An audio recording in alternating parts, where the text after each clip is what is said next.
You wanted that play to work, it didn't work, and then like you just find yourself moving forward. Because then we get to the point of like, what are we playing for now? Like if you think about it,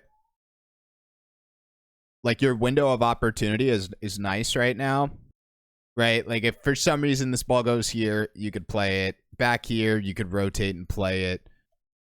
That happens, okay, we could still play this. But like as this play like develops and develops and develops, like notice how your window of opportunity is getting smaller. The decision you're playing for, like when you were back here, it was like, okay, we had decision 1, 2, 3, and maybe a couple more, right? You had more decisions. But then as the play starts to develop more, now we kind of only have this decision. And then the play develops even more. And it's like, now we have that decision, but that decision's like even more narrow. And like at higher levels of gameplay, it's like our first replay of the day is going to be Rank BPLUS. Rank BPLUS is 6-mans at higher levels of the game, specifically competitive players who are looking to compete in the RLCS. They use a 6-man's rank as, it's like a mock resume. It's just like you'd say, yeah, I'm SSL or I'm GC or I'm champ. Instead, you are B+, which I think if we had to put a rank equivalent to it, it would be SSL closing in on top 100. So we'll see what's going on, Anthony. Yo, low-key, I kind of like your name, like A8P. Kind of clean. We got Anthony. Good cut. Fine. Good demo. We gonna rush this? Yeah, we are. It's really the only thing. I'm just gonna show why I say it. It's not a big deal. I'm not opposed to ceiling challenge pre-jump. We just kind of like YOLO'd it. Without like fully reading the play, but I'm fine with that. I like this cut, and I feel like we kind of rushed this a little bit, and we get good demos, but then we rush this, and I just had a feeling we were gonna rush it based on the other challenges. Observations. Although we do get scored on, probably my favorite thing about the replay outside the demos in the midfield are defensive midfield cuts right here, and I mean, I'm just going to call that a defensive midfield cut since we're not, like, positioned on the backboard or the back post or whatever. I like our defense. And that's fine. I don't even want to pick that apart. We just crept forward. I'm going to let this play now.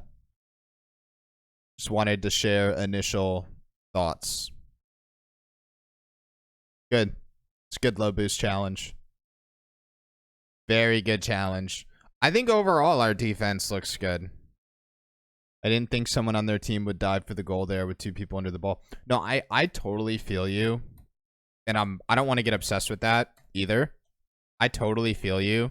But what I've learned about Rocket League over the past, like, really this season at like the highest levels, like you're looking top 4, top 6, is now, yeah, like people are gonna dive you. Like that's what G2 Stride does so well, is they dive and attack the net very, very well. And when this season started, I almost got like a bubble scene vibe from pro play, but I think it's just like the way Rocket League is being played now. I don't know if I want to say hyper risky. It's not risky if you score, right? Or if you recover, but it's non-traditional gameplay. I don't want to tell you to like expect people to ego you, but I just see it all the time. This play looks exactly the same. Something's like going on. Rushing touches or whatever, like what I initially like started with as observation. I don't want to go down that route. Doing more with the ball is always going to be a never-ending goal. Because the way Rocket League is progressing, it's mechanics. Now, this play looks like the next play with shot. This one stems from, we're just a little bit too deep. If our decision is to aggressively attack the net as a third, we're just a little bit too deep. I know you're expecting like maybe a lost 50 as to why we're like, I understand what you're, maybe this gets 50'd up here, then you're perfectly in position to play that, or maybe he gets dunked, you're perfect position to play that. I understand the deepness. And then having to like aggressively play that leads into a bad shot. And then this play looks identical, This time we're like too close. Common trends, both third mans, both shooting, both not the best shot quality. So that's kind of like where my head's at right now. Rather than going on a ball control route, I want to look at momentum, the rotation leading into it, the shot quality itself. I don't think it's the shot quality itself. Very good. So we get some impact this time. We're in front of the ball, playing an outlet. Very good. Not our problem, right? Like, I have to like go down an individual route. The common trend with a lot of like this loss of impact is third man, but also like our teammates, you know, where was that going? Like, and I get that. I get that. But I do need to go down an individual route, and like these trends, it's like, okay, we're making some mistakes as a third. Mostly, I don't know if I'd call them mistakes. It's more so like we're not doing what we're not either playing the most efficient option, or what we go for is not clean or consistent or finishing that shot. It's happening in a third man role, and it's happening on like transition up the field. It's not like defensive third. It's more so like offensive third this way on transition and after holding pressure. The good impact in this game was the redirect, right? Like the little outlet as a first, and then our defensive cuts. That's stemming from, right, if you're cutting on defense, you're playing in front of the ball. You're playing an outlet right here, you're playing in front of the ball. So a lot of the good is coming from playing in front of the ball. But this review is not like, okay, since all the good's coming from in front of the ball, just play a lot in front of the ball. I'm not going down that route. I see what we're playing for. I still feel like we're not like in an optimal position to play any of those options. As in, this guy gets beat, we can loop and get it, but we're not like right here to like set up air dribble. We could hit it up wall and stuff or take it around, which is good. If this guy gets mid, I still feel like we're kind of far away from that play, and we don't have momentum again. And that's why I felt like this momentum play timing thing, I feel like we kind of get lost in our position and we kill our momentum and we end up creeping. All right, now we're second. That was a pretty perfect, you know, challenge to challenge play, hold pressure, cause chaos. We're in position. We had momentum. We weren't a third. We were a second. When you first started submitting replays here, like I kind of started with, you look like a second man. Let's improve second man. I think we're chilling with the second man gameplay. I feel like a lot of the awkwardness comes out of a third. Good. And we play a good first. It's more of a, we play a good first like this when we're in front of the ball or cutting. It's more of that like almost traditional third behind the ball. We're comfortable cutting. We're comfortable cutting, but I almost feel, I think it's a creep.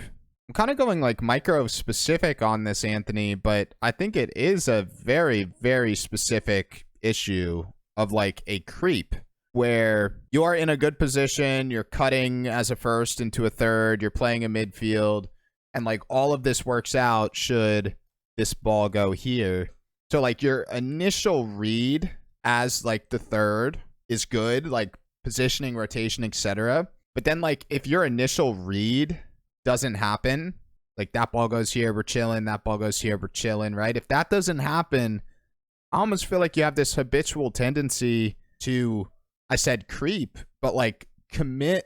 You're like committing to the decision. You really want it to happen. I know you're not thinking this much in game, but you're still like trying to make this work, and you just find yourself like continuously pushing, whether it is on offense or up the field to transition out of defense. And it's like this, keep calling it a creep. You're lurking, you're creeping. I don't know if it's like more on the mental side of things where like you need to be able to quickly recognize that, okay, the opportunity I played for didn't happen. Let's continue momentum and loop out, rotate. So like that more on like the decision-making mental side of things, like just the quickness of it. Or if it's more on the momentum side and like just focus like rolling momentum in the midfield. It was a third man thing. It was like a positioning thing, momentum, a play timing thing. But I think it's like even more narrowly focused to like this this creep. That's like the biggest commonality I could pull from all of these kind of plays that bug me a little bit, that are then leading to like, okay, our shots aren't great or we're out of position, but like this is what's leading to it. I feel like you're trying to make a play work too much. So should I turn away from the play instead of creeping? That's where my head's at now. It's what can we do? Is it as simple as keep rolling momentum and like quickly turn out of the play and rotate? Sometimes like with higher level players, just identifying the problem is good in that like they're good enough to figure it out on their own. And that's not me like copying out on coaching advice. I always try to take a light-handed approach to higher level players because they're at that level of play for a reason. But I will start brainstorming. One last tidbit. I purely think it's habitual. And it's like you wanted that play to work, it didn't work, and then like you just find yourself moving forward. Because then we get to the point of like, what are we playing for now? Like if you think about it, like your window of opportunity is nice right now, right? Like if for some reason this ball goes here, you could play it. Back here, you could rotate and play it.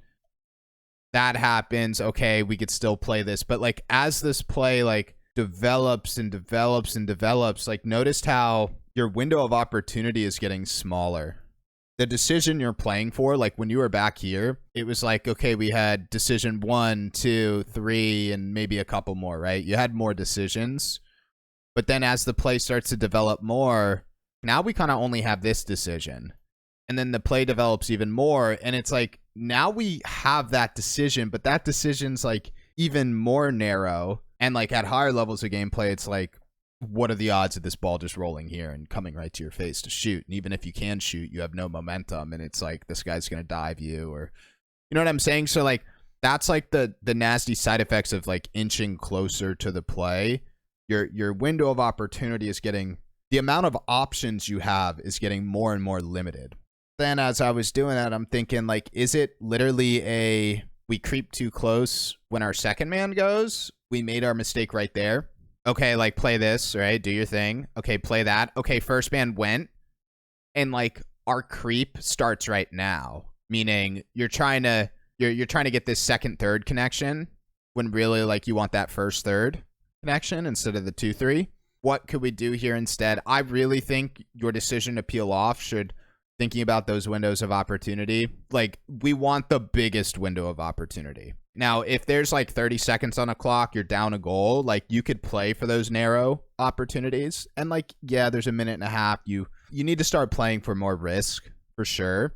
Like maybe you inherently trust your teammates too much. Like there is an opportunity, like if that dude like skims the ball to like set this up, see how this guy left the midfield open, this guy's committing here. Like there is that opportunity. I see that. I think like right now is when you kind of just, maybe right now, like literally, because like you could see he's controlling. The second you see ball control is when you start to peel out and it's just rotate. Or if you want to play aggressively, it's like peel out and then reposition. I really do want to leave this up to you in a way. I'll continue talking things out. Like it's like what we did wasn't bad. We repositioned, but it's creating like this macro loss of impact in the lobby. I said this before. I don't really want to go down like this bugs me too, but like I don't want to talk about this. We lost control. We're wasting a roll in rotation. We lost our 50 because we have talked about ball control. I kind of want to think about that second, third, playing transition, playing midfield. The bonuses are the demos look great and the outlets look great. Even though we missed that, the outlets look great. See what we do. Is this going to be a creep play? No. I mean, I thought that was good. And that's why like I said, maybe it's like literally just momentum. Because it's like, why is this play good? You just kind of like kept a momentum and peeled out and didn't hope for a play to happen. It was just a lot more smoother getting this mental image versus this mental image, right? You could kind of see you want it, you want it, you want it, you want it. And then like the common trend between both of these plays is this is a first third connection, but then that gets kind of confusing, right? So like Nuggy was your third, cuts over 2, you're first, rotating. And like this connection is a first third connection through a cut versus this play back here being a second third connection through a pass. And maybe this is where things get like overly complicated, but all right. We'll kind of wrap this up, we're getting close to wrapping this up, Anthony, because I love what I'm talking about right now with you from a theory perspective, from a coaching perspective. It's super cool dissecting the game like this. But my professional opinion, having coached RLCS players, like good RLCS players, this is overthinking. This is the time to think when you're doing replay review. Like, this is when you can think. But like what I'm talking about with like first third connection, think about it. You're playing a game. It's hyper pace. It's 5 minutes. Does your brain have time to think about, okay, I'm in a position. This is the 1-3.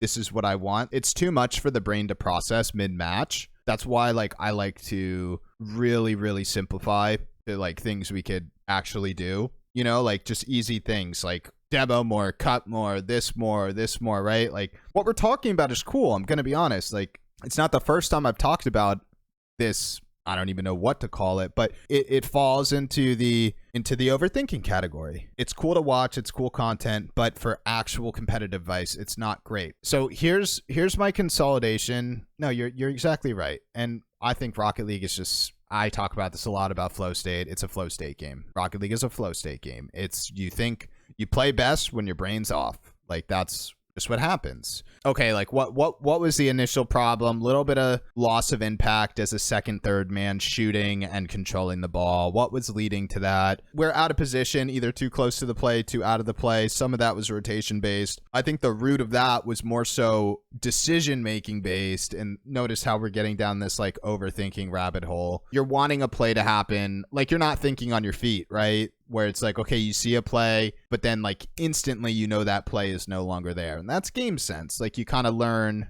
over time that that opportunity is not worth playing for. It is better to do this or rotate out or do this. And then you get even more into the overthinking this, and it's like, okay, we're down 2 goals with a minute and a half left. You have to start playing risky, right? You have to start playing for those opportunities. But here is my simple kind of turn the brain off advice.